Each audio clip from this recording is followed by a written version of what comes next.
Mukada accepts a quest to eliminate a goblin infestation, and Sui eagerly joins in to aid in their extermination.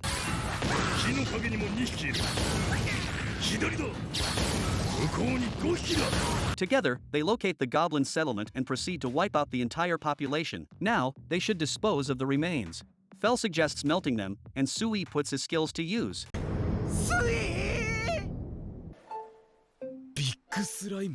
The intense battle made Sui acquire the skill of proliferation and can now multiply himself.